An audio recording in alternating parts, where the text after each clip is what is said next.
Bush, and CIA conspiracies from the boys on the tracks of Jeffrey Epstein. And all those are available on Amazon. Wow. Now, what is your, I guess, just for the sake of time, what is your, like, 100-mile up perspective, wide view of the war on drugs, I guess, not only in the world, but in the U.S.? It's the war on the poor. It's the war on people of color. It's the war on people who are addicted to drugs. It's the war on soldiers who are coming back with PTSD. Before I got arrested, I thought prisoners lock them up, throw away the key. The pedophiles, murderers, rapists. Because the media, all they do is report extreme crimes on one side and say how easy it is to get PlayStations, gourmet food, luxuries on the other. But when I got in there at the peak of the war on drugs, I saw the average arrest was a black kid or a Mexican kid with a bit of weed getting like a 2 to 5 year sentence. Prison is the biggest house of the mentally ill. A third of them couldn't even read or write. So to fill the private prisons, they mass incarcerated low-level drug users because the prisons got $50,000 of taxpayers' money per year per prisoner. And the dominant drug that they mass incarcerated people for was weed. Wow. Almost 1 million arrests a year for weed, not dealers. Dealers are hard to catch versus users. Weed possession. So because of this, America's got 1 in 100 adults in prison, 25% of the world's prison population. For adult black men, it's 1 in 20 something. I just watched that movie, Just Mercy. If people want to understand what's really going on in the prison system, I urge people to watch that movie about the racism. And the lawyers, the jail is a conveyor belt to the prison system. They don't want you to go to trial. If everyone went to trial, it would bankrupt the system. They scare the shit out of you, these prosecutors that let used car salespeople sign here, take 10 years, or go to trial and get 100. And people don't want to risk it. Even innocent people. Right. Like Khalif, like the story of Khalif, he was like, I didn't steal a backpack. I ain't signing. If anyone's watched that on Netflix. And they said, we'll let you out tomorrow, just sign. Sign your guilt. We must be justified in spending taxpayers' money on this bullshit. Right. Because that's all it is. The government has a feeding trough of taxpayers' money, trillions, if not, billions, trillions of dollars. And to spend that on the prisons, they have to keep the public terrified that, serial killers are running wild and we've got to keep locking people up at all costs. And if your kid is smoking marijuana, he's going to grab an axe and kill his granny. Right. Yeah, but people are sick of it. People are wising up left and right. There's all kinds on Netflix and there's all kinds of activism going on the internet. What was the name of the movie that you recommended just now? Or any kind of shows that are on Netflix or any books? Okay, on Netflix, the story of Khalif. Just Mercy is the movie. If you want to see, I've written a book called Unmaking a Murderer about the 10 ways the prosecutors and detectives framed Stephen Avery and Brendan Dassey from making a murder, because being on uncensored for 26 months, I saw all the tricks the prosecutors pull on people to get to set them up. Create emotional reactions, procure false witnesses, pay expert witnesses to lie. My lawyer got Ray Crone, the snaggletooth killer, off death row.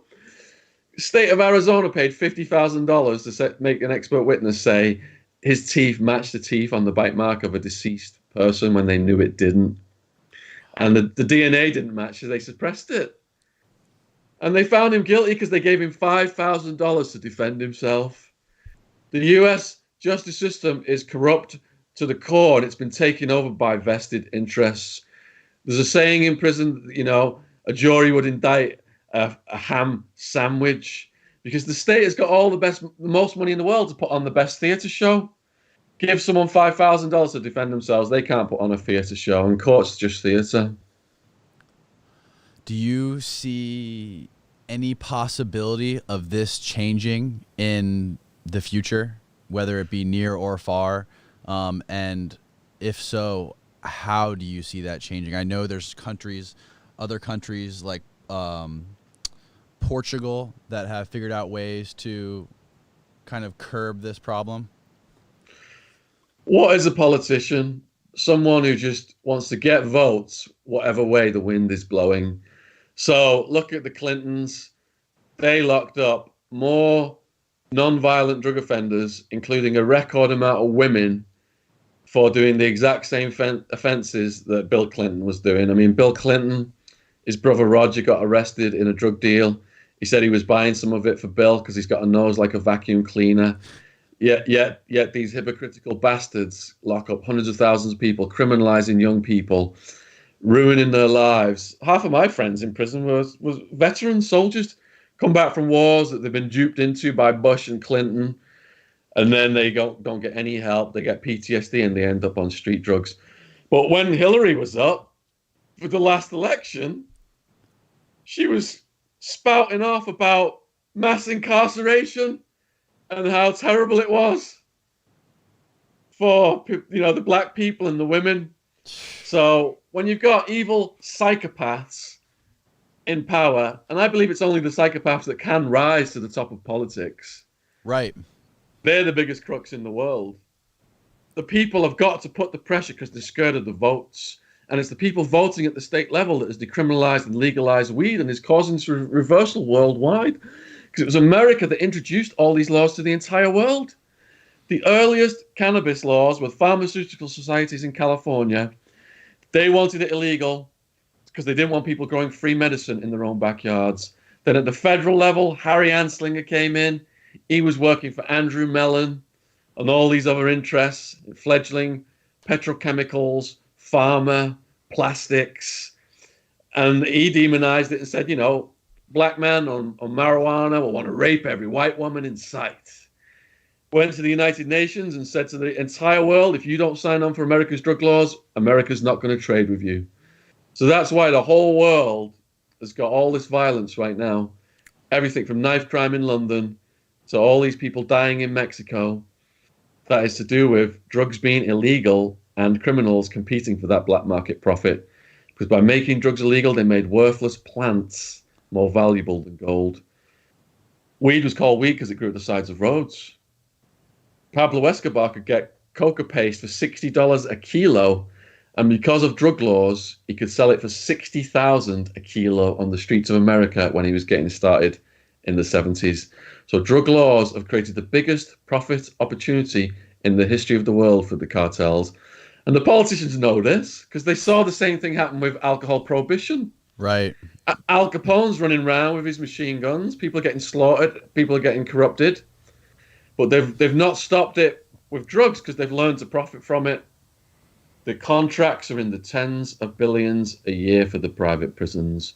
And that's just one entity, parasitical entity.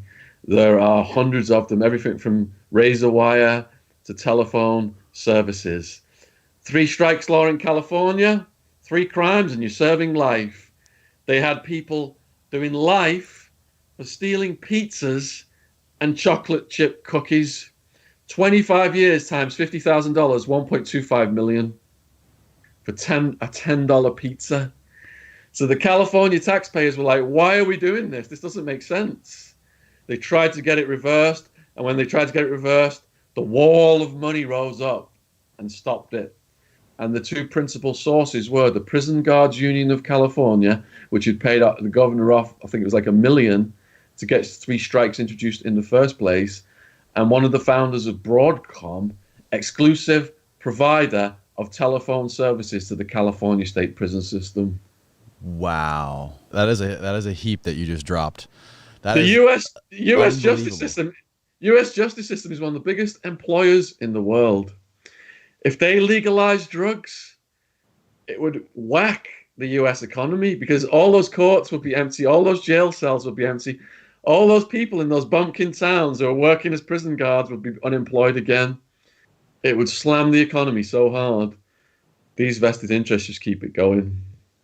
I mean, I'm sure you keep up with it, but as far as the next presidential election in the U.S., who do you like? If you were living in the U.S. and you were a U.S. citizen, who do you like that's running so far? If there's okay, so I view all people at the top of politics as absolute psychopaths. Okay.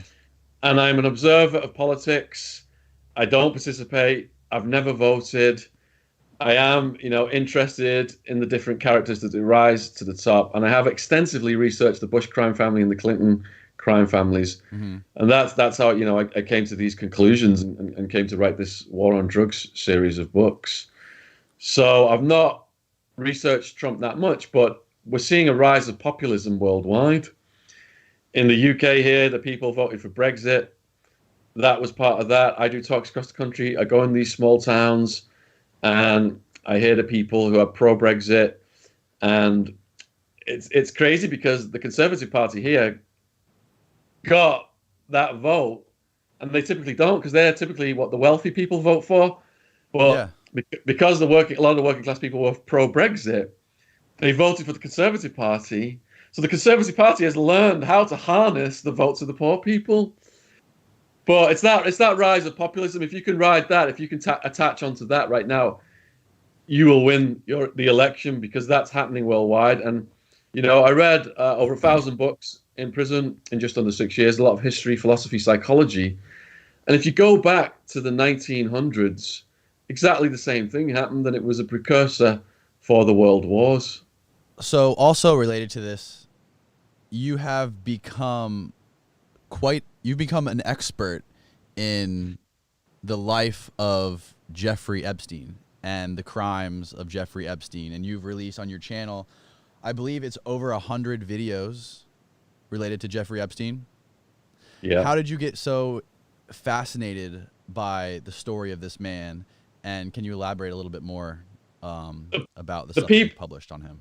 The people who watch and subscribe to my channel and post comments and contact me through email, social media, they completely steer what I do. Everything that's done has been at their suggestions. So I've got a prison questions playlist on the channel. Okay. And when Epstein got arrested, people just started sending me messages, what will happen to Epstein? I did a video titled, Will Bill Clinton have Epstein murdered in prison to avoid Lolita scandal?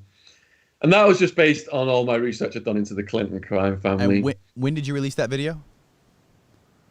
Weeks after he got arrested and weeks before he got suicided. So when he did get suicided, my channel kind of became this go-to channel for Epstein news, and people just kept sending in more questions. Someone sent me the unredacted black book quite quickly before it was in circulation. So I just got on the phone and just started calling people up, like, trying to call people like Mick Jagger and all these people that were like, so that it all went crazy viral. Some of those videos got like almost 1 million views and stuff.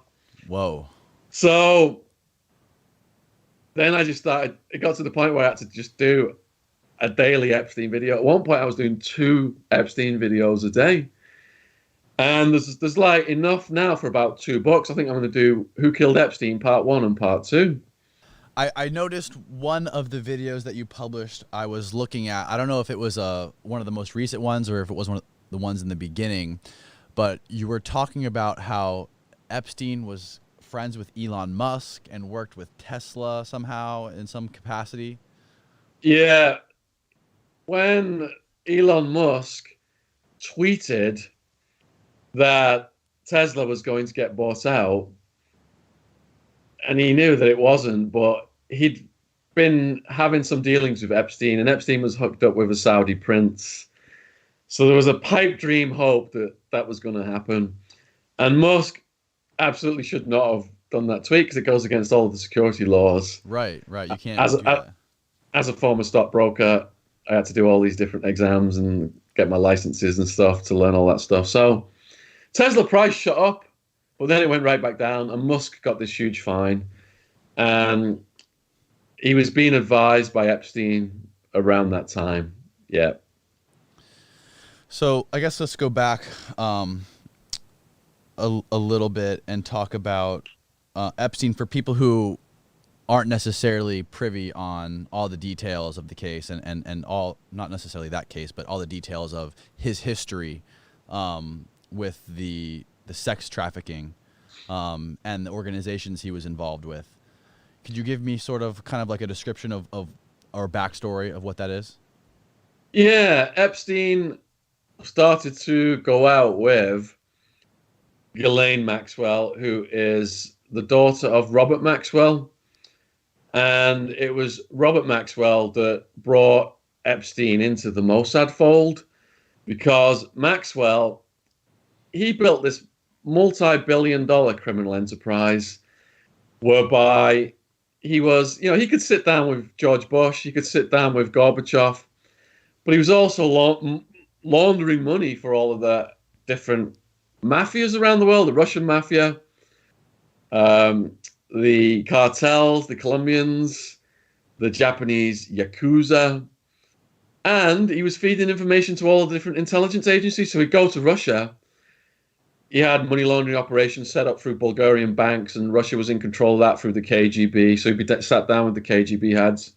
Then when he came to England, MI5, MI6 will be asking him what's the Russians saying. But his heart and soul was with Israel. That's where his ultimate loyalty was. After himself, of course. He was, this grandiose, bombastic narcissist.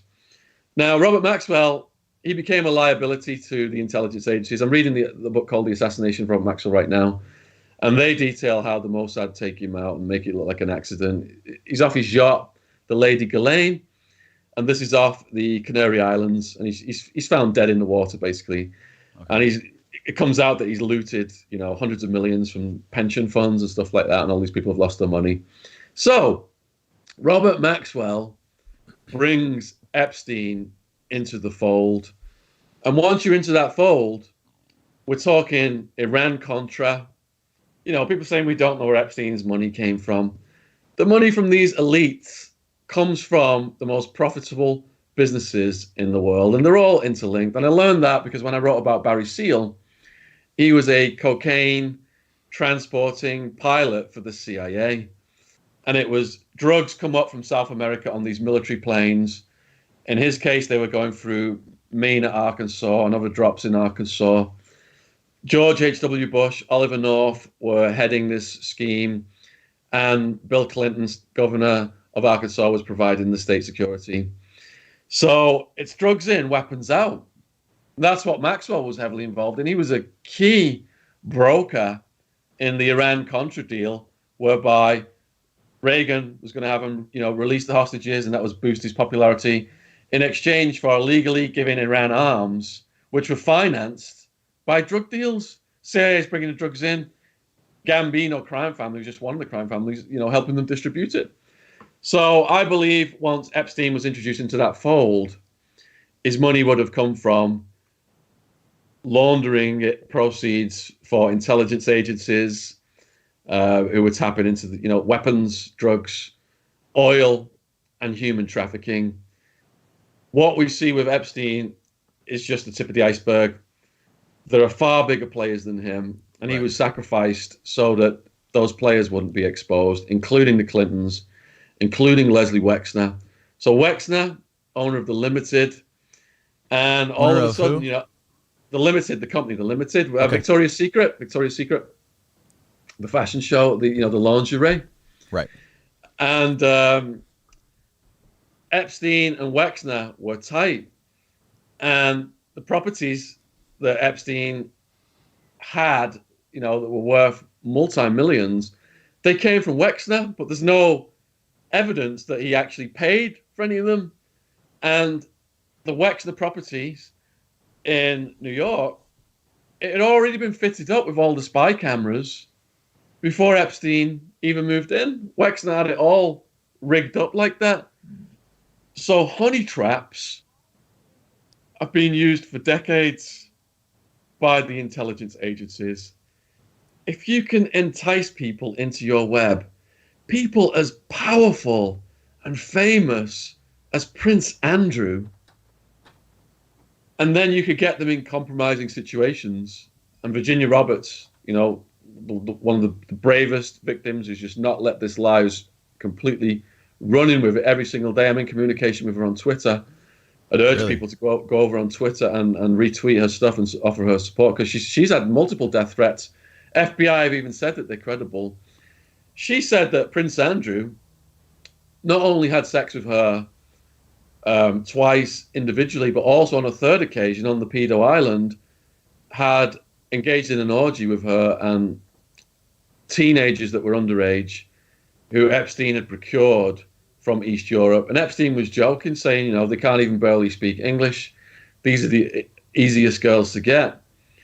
And one of the guys he was getting them through was Jean-Luc Brunel, who also ran a modeling agency out of France, which launched some very famous models. And Epstein bragged that he slept with over 1,000 of Jean-Luc Brunel's girls. Because of his connections to the government, he was fast-tracking them into the country. He could get them visas just like that. Jean-Luc Brunel gave him 12-year-old triplets for his birthday present.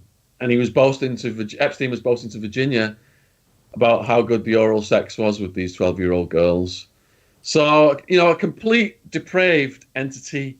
I started writing about the war on drugs, and it led to the Clintons and the Bush crime families, and then on to Epstein, and it's a very, very dark place.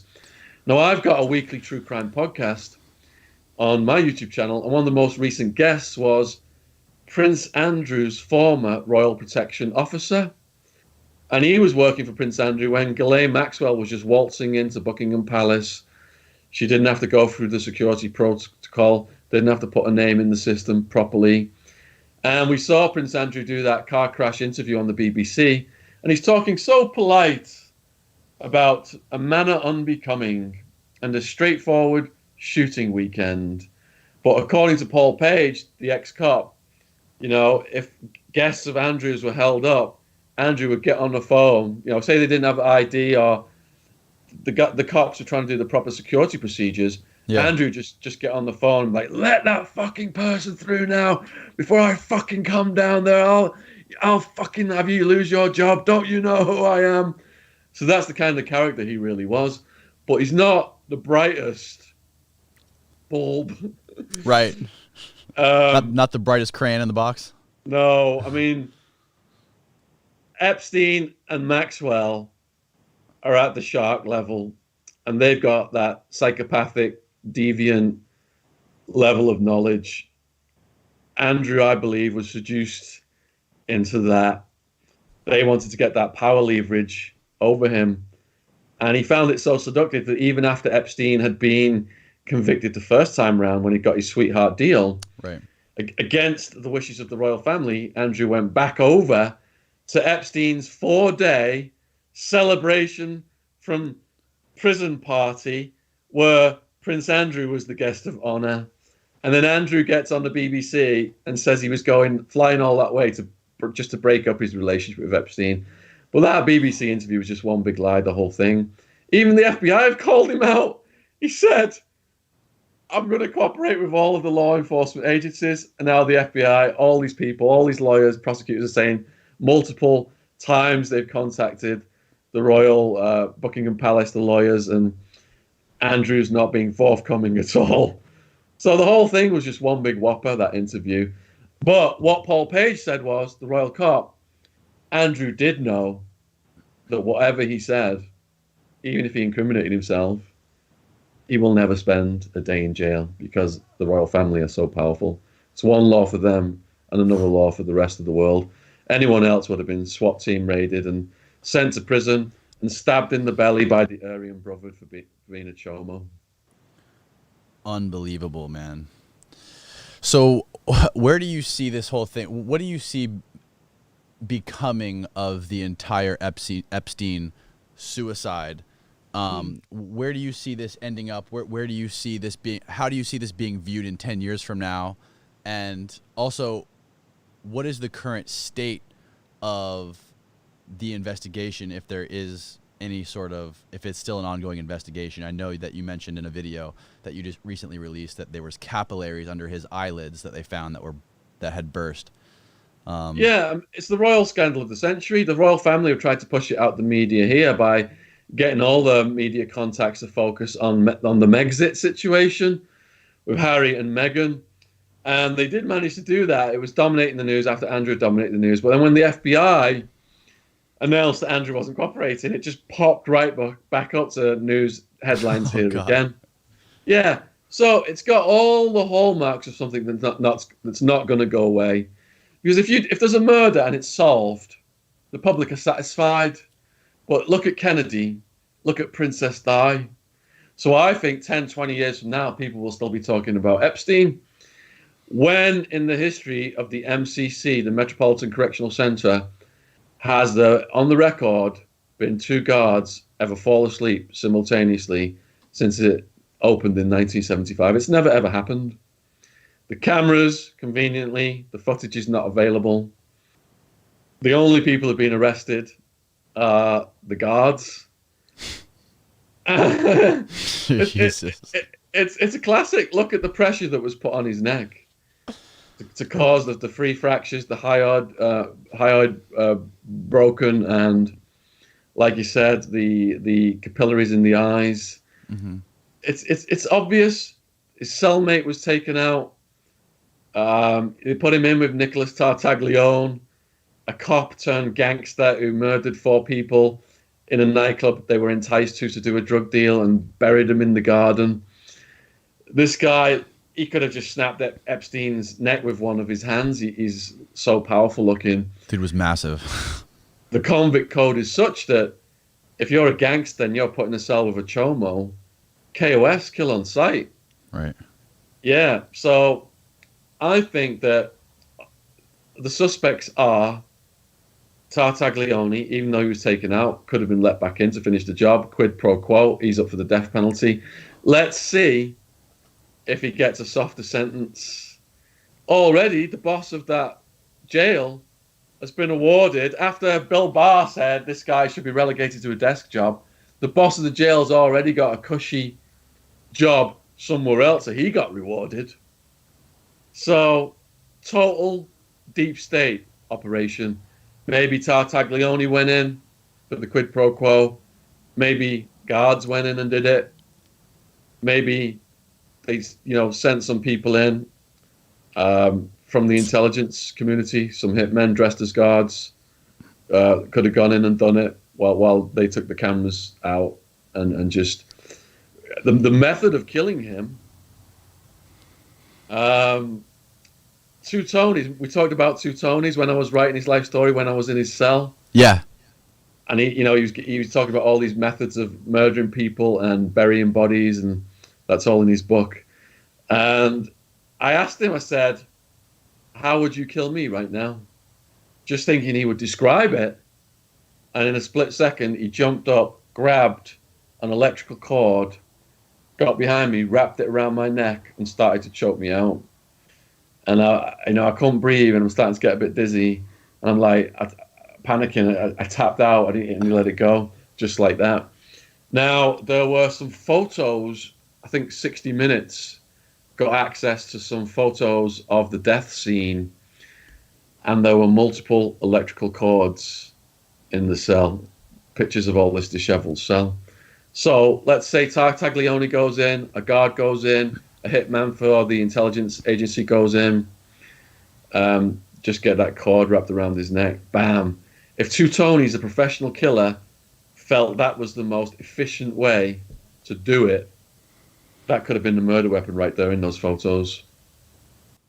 That's crazy. I didn't realize there was an electrical cord in the actual photos of the scene. Yeah. Wow. Yeah. Well, thank you, man. Thank you for sharing your story. I'm super grateful for you coming on here. I mean, your stories are just absolutely riveting. Not only your personal stories, but the stories that you've told, like of Two Tonys, and your knowledge of the Epstein and the Clintons and all the corruption going on in the war on drugs is just incredible. I can't thank you enough. And where can the people listening to this on Concrete find more of your stuff online and your links to all your social media platforms? Thanks, man. There's just tons more content on my YouTube channel, which is just under my name. I've got the weekly true crime podcast, usually 2 hours, where I interview ex-guards, ex-cops, ex-gangsters, experts in the Epstein case. All my books are available worldwide on Amazon, 13 books out now. And all my socials are under my name as well. And I'll put some clips up on my channel, and I really appreciate people subscribing. It's free. And I hope your subscribers enjoy this content as well, Danny. I appreciate you having me on. Hell yeah, man. Thank you so much. It's been a blast.